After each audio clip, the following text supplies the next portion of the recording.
છે જો પરભાવે.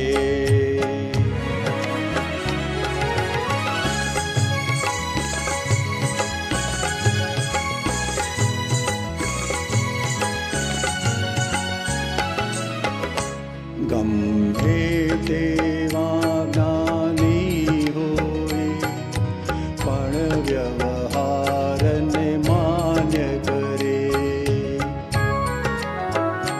પોતાને હાથે કંઈ બગડ્યું તરત જ ભૂલને એક્સેપ્ટ કરે.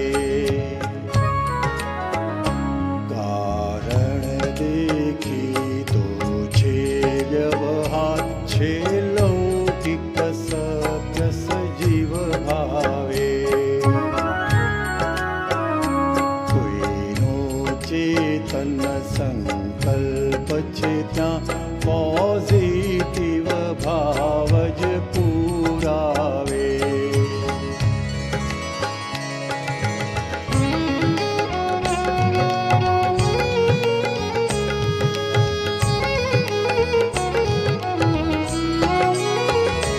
શુદ્ધ આત્મા જે દેખાતો નથી વિજ્ઞાની તે સતને જાણે. અંદરના છૂટિયા અંકોડા તેથી સ્વપરને જોઈ જાણે. કિંતુ વ્યવહાર જે માન્ય કરે નિશ્ચયથી જ વર્તે વ્યવહારે. ભગવાન રહીને સંસારે નિકાલ કરે મુક્ત જ ભાવે.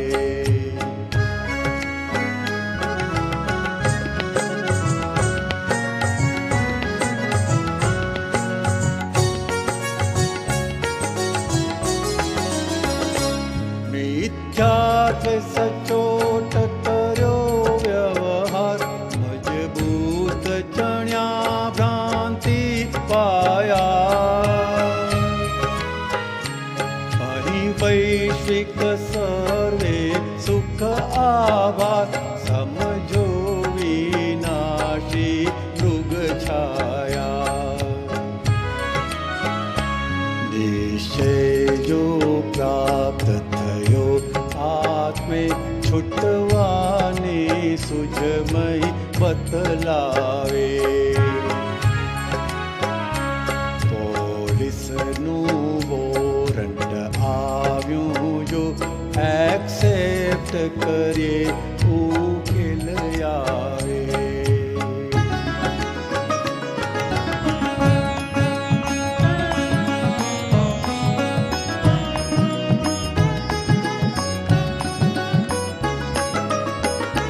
વ્યવહાર રહ્યો જ્યાં નિકાલી પછી ત્યાગ ગ્રહણ દ્વંદ્વો મીટે.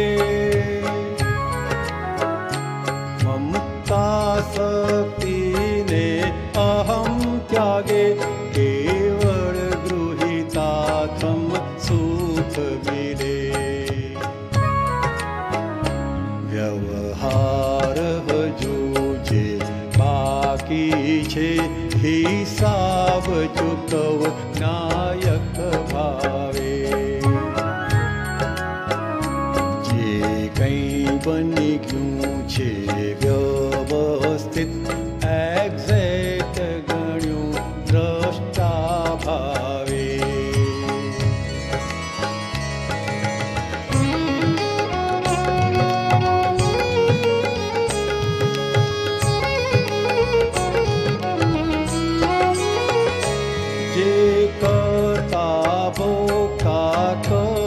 પ્રસંગ ઉત્પત્તિ લય ક્રિયા વિભાવે.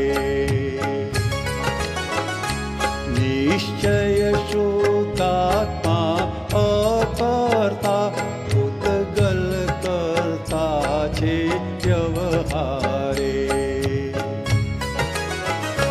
જે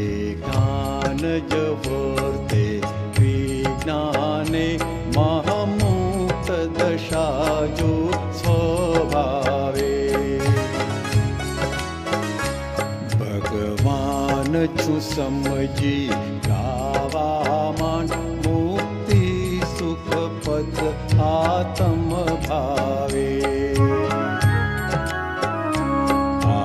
आत्मा ये क्यारे कदी नथी ग्रहण कर्यूं आत्म भावे।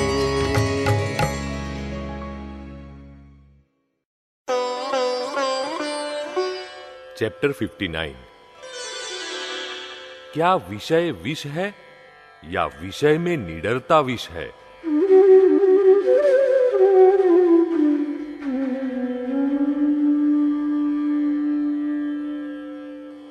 विषय के बारे में जगत में अत्यधिक नासमझी चल रही है। शास्त्र कहते हैं कि विषय विष है। कई लोग भी यही कहते हैं कि विषय ही विष है और वही मोक्ष में बाधक है।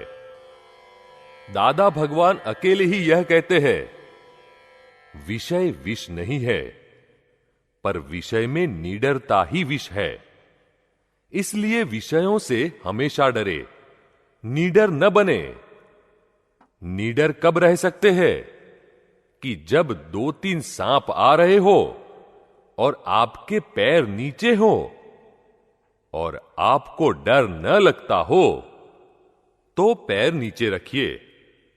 अगर डर लगता हो तो पैर ऊपर ले लेने चाहिए। और जिन्हें डर ही नहीं लगता और पैर भी ऊपर नहीं लेते, वे पूर्ण ज्ञानी, केवल ज्ञानी कहलाते हैं। मगर जब तक हम पूर्ण नहीं हुए हैं और डर कर स्वयं ही पैर ऊपर उठा लेते हैं, तब तक हमें विषयों में किस हद तक निडर रहना है, इसका यह थर्मोमीटर है। यदि सांप के आगे हम निडर रह सकते हैं, तो विषयों में भी निडर रह सकते हैं। और वहां यदि हमें डर लग रहा है, पैर ऊपर उठा लेते हैं, तो विषयों से भी डरते रहना चाहिए। विषयों में निडर होना ही नहीं चाहिए। भगवान महावीर भी विषयों से डरते थे और हम भी डरते हैं। विषयों में निडरता यानी बेफाम लूट, अंधाधुंधी। जगत कहता है कि विषय मोक्ष में बाधक है। अरे भाई, ऐसा नहीं है। विषय अर्थात अंग्रेजी में सब्जेक्ट कहते हैं और सब्जेक्ट्स अनंत है। अगर विषय ही मोक्ष मार्ग में बाधक होते तो आज तक कोई भी मोक्ष जा ही नहीं सके होते। भगवान महावीर मोक्ष में गए, लेकिन उन्हें तो विषय बाधक नहीं हुए। हमें ही क्यों बाधक होते हैं? विषय बाधक नहीं है, हमारी आड़ाइयां, टेढ़ाई ही मोक्ष मार्ग में बाधक है। भगवान अनंत विषयों के सागर में भी निर्विषयी रहकर मोक्ष गए। हकीकत में आत्मा स्वयं निर्विषयी है और मन वचन काया यानी अनात्मा विषयी है। यदि ये दो, आत्मा और अनात्मा, एक दूसरे से अलग रहे तो मन वचन काया के अनंत विषयों में खुद शुद्धात्मा निर्विषयी रहकर मोक्ष में जा सकती है। आत्मा स्वयं निर्विषयी है तो वह विषय कैसे भोग सकती है? यदि वह विषय भोगती है तो कभी मोक्ष नहीं जा सकती, क्योंकि फिर तो वह उसका अन्वय गुण, हमेशा साथ रहने वाला गुण हो गया कहलाएगा, कंपाउंड स्वरूप हो गया कहलाएगा। यह तो सिद्धांत के विरुद्ध कहलाता है। आत्मा कभी भी कोई भी विषय भोग ही नहीं सकती। सिर्फ हम भ्रांति से भोगने का अहंकार करते हैं कि मैंने भोगा, बस उसी से सब अटका हुआ है, रुका हुआ है। यदि यह भ्रांति टूटे तो वह स्वयं अनंत विषयों में निर्विषयी पद में ही रहे। विषय किसे कहते हैं? जिस जिस बात में मन प्रफुल्लित होता है वे सभी विषय है। मन, बुद्धि, चित्त और अहंकार जिसमें भी तन्मयाकार होते हैं वे विषय है। एकाकार जहां हुए वे विषय है। इस जगत में बिना हिसाब के तो आंख से आंख भी नहीं मिलती, तो बाकी सब बिना हिसाब के होता होगा। आपने जितना जितना जिस जिस को दिया होगा उतना उतना वापिस आपके पास आएगा। तब हमें उसे खुश होकर जमा कर लेना चाहिए। चलो अच्छा हुआ एक खाता तो निशेष हुआ। अगर यहां भूल करेंगे तो वापिस भुगतना पड़ेगा। यह पूरा जगत हमारी अपनी मालिकी का है। हम स्वयं ब्रह्मांड के मालिक है। हमारे ऊपरी वर्ल्ड में कोई नहीं है। हमारे ऊपरी हमारे बॉस यदि कोई है तो वे हमारी ब्लंडर्स, भ्रांत मान्यताएं और मिस्टेक्स यानी गलतियां हैं। ये दोनों न हो तो हम स्वयं परमात्मा ही है। किसी में किसी का जरा सा भी दखल नहीं है। कोई जीव किसी भी जीव में किंचित मात्र दखल दे सके ऐसी स्थिति में है ही नहीं। ऐसा यह जगत है। दरअसल हम जो है उस स्वरूप का हमें ज्ञान नहीं है, और जहां हम नहीं है वहां हम आरोप करते हैं कि मैं चंदूलाल हूं, देह हूं, मैं चंदूलाल हूं। यह ब्लंडर है। फिर मैं इस लड़के का पिता हूं, इस औरत का पति हूं, इसका काका हूं, ऑफिसर हूं, पटेल हूं। ये सब ब्लंडर्स है। यही ब्लंडर्स हमारे ऊपरी बनते हैं। अभी हम कार से कहीं जा रहे हो और कार रॉन्ग साइड पर चढ़ जाए और पुलिस वाला गाड़ी रोकने को कहे तो क्या उस समय हम उल्टा सीधा बोलते हैं? नहीं ना। हमने गलती की इसलिए पुलिस वाला हमारा ऊपरी बना या नहीं? और गलती न करे तो कोई हमारा ऊपरी ही नहीं है।